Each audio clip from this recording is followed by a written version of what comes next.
السلام عليكم ورحمة الله وبركاته.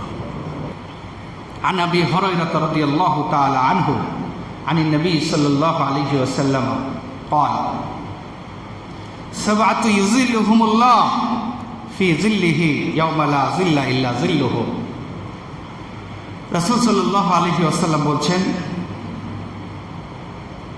যে আমাদের সবাইকে একদিন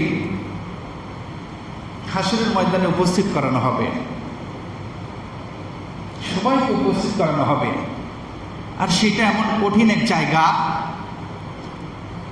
যেদিন এই যে সূর্য আজকে 9,30,00,000 মাইল দূর থেকে আমাদেরকে আলো দেয়, আর সেই আলোতে আমরা 1 মিনিট দাঁড়াতে পারি না।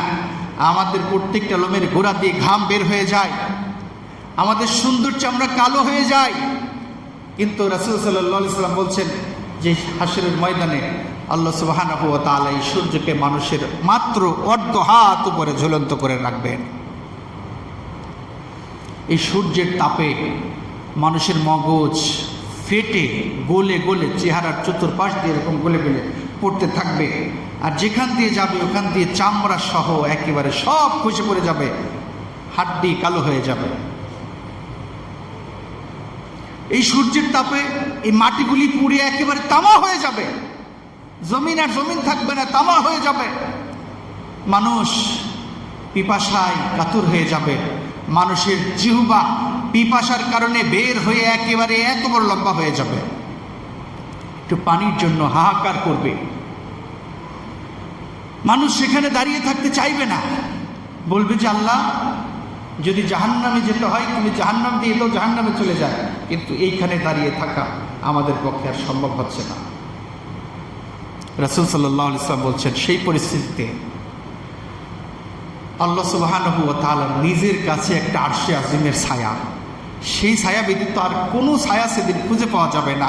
সবখানে মানুষের মাথার অর্ধ হাত উপরে সূর্য ঝুলন্ত থাকবে, শুধু আল্লাহর ছায়া ব্যতীত আর কোনো ছায়া সেদিন থাকবে না।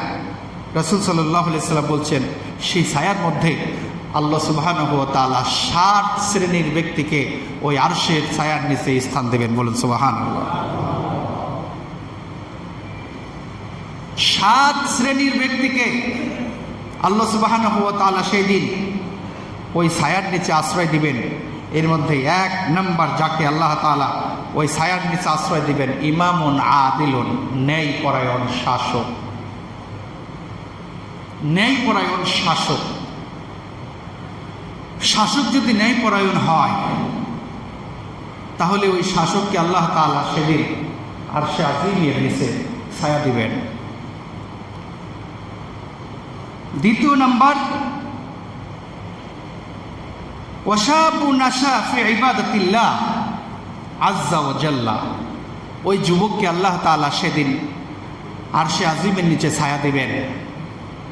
যে যুবক তার যৌবনকালকে আল্লাহর ইবাদতের মাধ্যমে অতিবাহিত করেছে, যে যুবক তার যৌবনকাল আল্লাহর ইবাদতের মাধ্যমে অতিবাহিত করেছে, রাসূল সাল্লাল্লাহু আলাইহি ওয়াসাল্লাম বলেছেন যে ওই যুবককে আল্লাহ তাআলা সেই কঠিন ময়দানে মাহশরে আরশে আজিমের নিচে ছায়া দান করবেন। সুবহানাল্লাহ।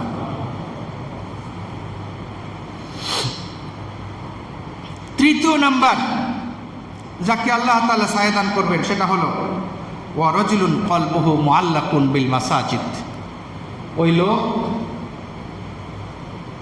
যার অন্তরটা সবসময় আল্লাহর ঘর মসজিদের সঙ্গে লেগে থাকে, সম্পর্ক এমন হয়েছে মসজিদের সাথে যে মসজিদ ছাড়া তার ভালোই লাগে না। মসজিদ থেকে সবার আগে মসজিদে ঢোকে, সবার শেষে মসজিদে বের হয়, আবার যখন বের হয় কখন মসজিদে আসবে আসার জন্য ব্যাকুল হয়ে যায় মন। মসজিদের সাথে সবসময় অন্তর লেগেই থাকে। রাসূল সাল্লাল্লাহু আলাইহি ওয়াসাল্লাম বলেছেন যে ওই লোককে আল্লাহ তাআলা কিয়ামতের কঠিন ময়দানে আরশে আজিমের নিচে ছায়া দান করবেন। সুবহানাল্লাহ। এরপরে ওয়ারাজুলানে তাহাব্বা ফিল্লাহ, ওই দুজন ব্যক্তিকেও আল্লাহ তাআলা আরশে আজিমের নিচে ছায়া দান করবেন। যারা কেবলমাত্র আল্লাহর জন্যই একজন আর একজনকে ভালোবাসে, আল্লাহর জন্যই একজন আর একজনকে ভালোবাসে। ইজতামা আলাইহি ওয়া তাফাররাকা আলাইহি, আল্লাহর জন্যই দুজন মিলিত হয়, আবার আল্লাহর জন্যই তারা পৃথক হয়। এমন ব্যক্তিদেরকে আল্লাহ তাআলা আরশে আজিমের নিচে ছায়াদান করবেন। এরপরে আল্লাহ তাআলা ছায়াদান করবেন এমন ব্যক্তিকে, ওয়া রাজুলুন দাআতহু ইমরাতুন যাতু হুসনিন ওয়া জামালিন ফাকালা ইন্নী আখাফুল্লাহ। রাসূল সাল্লাল্লাহু আলাইহি ওয়াসাল্লাম বলছেন যে ওই লোককে আল্লাহ তাআলা আরশে আজিমের নিচে ছায়াদান করবেন, যেই লোকরে সম্ভ্রান্ত সুন্দরী কোনো নারী, যেই নারীর প্রতি মানুষ, যেই নারীকে দেখলে পাগল হয়ে যায়। নারী এমন জাতি, আল্লাহ তাআলা তাদেরকে সৃষ্টিগতই পুরুষের প্রতি একটা আকর্ষণ করে আল্লাহ সৃষ্টি করেছেন, উভয়ের প্রতি একটা আকর্ষণ। রাসূল সাল্লাল্লাহু আলাইহি ওয়াসাল্লাম বলছেন যে ওই যুবক যাকে সুন্দরী সম্ভ্রান্ত কোনো নারী তার চাহিদা মেটানোর জন্য তার দিকে ডাকে, এই তুমি আসো, আমার কাছে আসো, তুমি আসো। আর সেই যুবক তার সতীত্বের হিফাজতের জন্য, সেই লোক তার সতীত্বের হিফাজতের জন্য বলে যে ইন্নী আখাফুল্লাহ, আমি তো আল্লাহকে ভয় করি, আমি তো অন্যায়ভাবে তোমার সতীত্ব নষ্ট করতে পারবো না, আমি আল্লাহকে ভয় করি। এই কথা বলে ওই লোক ওই অন্যায় থেকে নিজেকে বাঁচিয়ে রাখে। রাসূল সাল্লাল্লাহু আলাইহি ওয়াসাল্লাম বলছেন যে ওই লোককেও আল্লাহ তাআলা আরশে আজিমের নিচে ছায়াদান করবেন। সুবহানাল্লাহ। ওয়া রাজুলুন তাসাদ্দাকা বিসাদাকাতিন ফাখফাহা হাত্তা লা তা'লামু শিমালুহু মা তুনফিকু ইয়ামিনুহু। এরপরে রাসূল সাল্লাল্লাহু আলাইহি ওয়াসাল্লাম বলছেন যে ওই লোককেও আল্লাহ আরশে আজিমের নিচে ছায়াদান করবেন, যেই লোক আল্লাহর রাস্তায় গোপনে দান করে, এমন গোপনে দান করে যে তার ডান হাত দিয়ে দান করেছে, তার বাম হাত পর্যন্ত জানে না।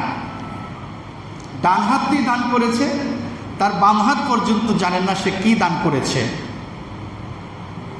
এমন দানশীল ব্যক্তিকেও আল্লাহ তাআলা সেই আরশে আজিমের নিচে ছায়াদান করবেন। সর্বশেষ রাসূল সাল্লাল্লাহু আলাইহি ওয়াসাল্লাম বলছেন, ওয়া রাজুলুন যাকারাল্লাহু খালিয়ান ফাফাদাত আইনাহু, বলছেন যে ওই লোকরেও আল্লাহ আরশে আজিমের নিচে ছায়াদান করবেন, যেই লোকটা নির্জনে বসে আল্লাহকে ডাকে যে হে মালিক, জীবনে কতই না অন্যায় করেছি, জীবনে কতই না খারাপ কাজ করেছি, এই কথা স্মরণ করে করে মালিকরে ডাকে আর চোখ দিয়ে পানি ফেলে দেয়। ফাফাদাত আইনাহু, তার চোখ দিয়ে টলটল করে পানি বের হয়। এমন ব্যক্তিদেরকেও আল্লাহ তাআলা হাশরের ময়দানে আরশে আজিমের নিচে ছায়াদান করবেন। বলুন সুবহানাল্লাহ। আমার ভাইয়েরা, হাশরে যে সমস্ত প্রশ্নের সম্মুখীন করা হবে, সব প্রশ্নগুলি আমাদের জন্য ওপেন। দুনিয়ার প্রশ্নগুলি আমাদের জন্য সিক্রেট থাকে, আর পরকালীন যে সমস্ত প্রশ্নের সম্মুখীন আমাদেরকে করা হবে সব ওপেন করে দেওয়া হয়েছে।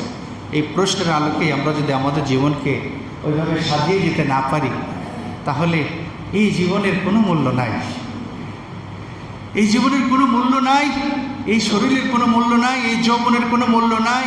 বরং এই জীবনটাকে শুধু পরকালীন জাহান্নামের লাকড়ি হিসেবেই আমি তৈরি করেছি, আর সারা জীবন এই দেহটা শুধু লাকড়ি হয়ে চলতেই থাকবে, জ্বলতেই থাকবে। আল্লাহ সুবহানাহু ওয়া তাআলা যা শুনলাম আমাদের সবাইকে আমল করার তৌফিক দান করুন। বলুন আমিন। ওয়া আখিরু দাওয়ানা আলহামদুলিল্লাহি রাব্বিল আলামিন। আসসালামু আলাইকুম ওয়া রাহমাতুল্লাহি ওয়া বারাকাতুহু।